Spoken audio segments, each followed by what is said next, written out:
ఉత్తరాంధ్ర జిల్లాల ఆరాధ్య దైవం శ్రీ వరాహలక్ష్మి నరసింహస్వామిని దర్శించుకునేందుకు అమెరికా నుండి 13 మంది విదేశీయులు వచ్చారు. వారికి దేవస్థానం అధికారులు స్వాగతం పలికి ఆలయం లోపలికి తీసుకువెళ్లారు. తొలుత కప్పస్తంభ ఆలింగనం, బేడ మండపం చుట్టూ ప్రదర్శన చేయించి తరువాత అంతరాలయంలో దర్శనానికి తీసుకువెళ్లారు. అక్కడ అర్చకులు ప్రత్యేక పూజలు నిర్వహించగా అనంతరం వేద పండితులు వారికి ఆశీర్వచనం చేసి స్వామివారి తీర్థ ప్రసాదాలను అందజేశారు. దేవస్థానం సిబ్బంది ఆలయ ప్రాముఖ్యతను విదేశీయులకు తెలియజేశారు. ఈ కార్యక్రమంలో దేవస్థానం ఏఈఓ ఆనంద్ కుమార్, సూపరింటెండెంట్ త్రిమూర్తులు, అర్చక స్వాములు పాల్గొన్నారు.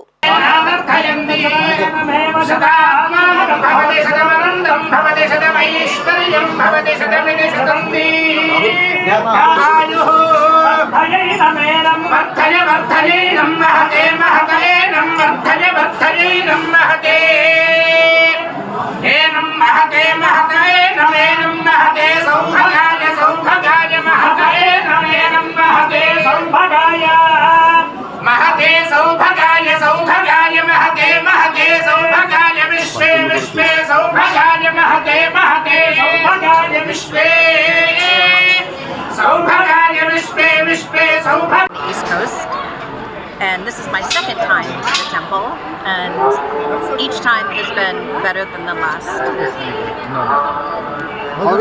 How is your feeling when you visit the temple? I love being in the temple.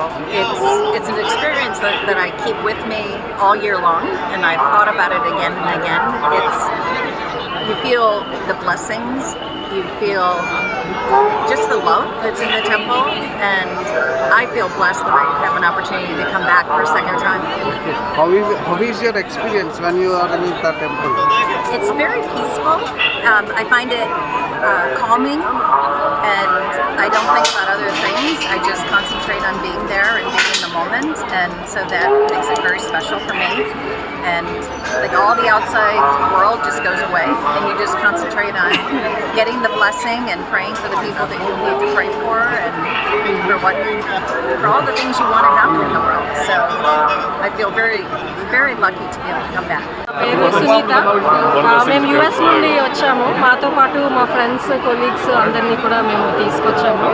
ఇక్కడ సింహాచలం దేవస్థానం చూపించి ఇక్కడ మన తెలుగు సాంప్రదాయం మనం ఎలా ఫాలో అవ్వాలనేసి మేము అందరం కలిసిగా వచ్చాము. అన్నీ కలిసే చేసాము. మేము చాలా సంతోషంగా ఉన్నాము. మాకు దర్శనము, ప్రసాదం అన్నీ చాలా బాగా నచ్చాయి.